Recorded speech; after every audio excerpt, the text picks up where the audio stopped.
die wat by jou is baie meer as die wat by hulle is. Daar is 'n laar van God se engele om jou. Ek lees in 1 Konings 6.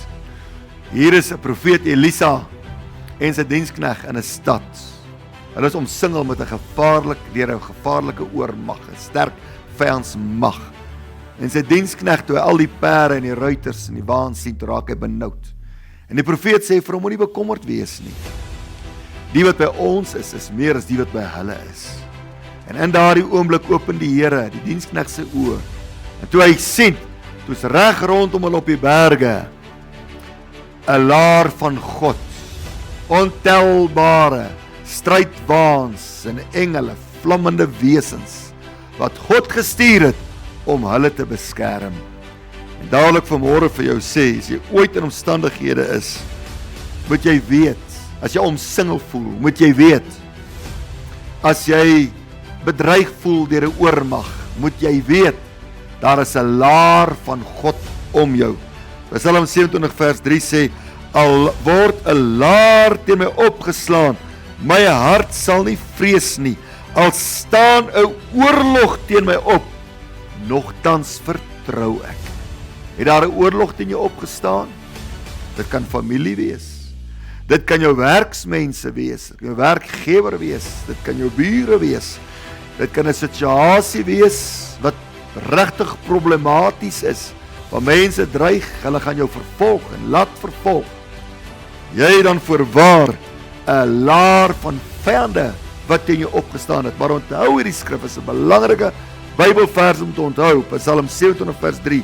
Al word 'n laar teen my opgeslaan, my hart sal nie vrees nie. Al staan 'n oorlog teen my op, nogtans vertrou ek. Nou moet jy God vertrou. Nou moet jy maar onttrek uit die geremoer en die geraas. Nou gaan jy net na jou knieë toe. En jy bid nie in vrees en bewering nie, jy bid in vertroue dat die Here jou gaan help.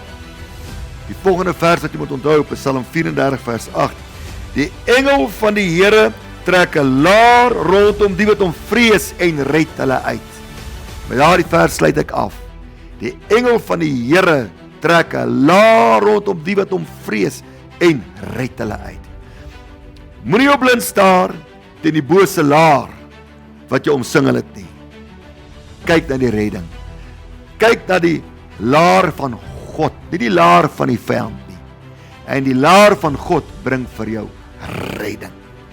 Redding is vir jou op pad. Begin dit te glo, begin dit te aanvaar, begin dit te verwag, begin nou al te juig oor die redding wat vir jou op pad is, omdat God se laar is om jou, en sy laar slaap nie, hulle is wakker. Die Here sal die strydvoerder wees. Jy sal nie ten gronde gaan nie. Kom ons dankie Here. Vader, dankie dat U 'n laar om ons trek. Die bewaarder van Israel sluimer of slaap nie.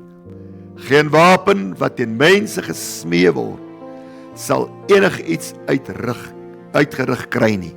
Die Here blus elke vurige pyl. God is met ons. Ons is gedek met engele vlerke. God is die oppergesag en ons skuil by hom. Ons sal veilig en ongedeerd deurkom. Dankie vir redding wat op pad is vir hulle wat deur 'n bose laar omsingel is. Redding kom voorwaar in Jesus naam. Amen. God seën u. Totsiens.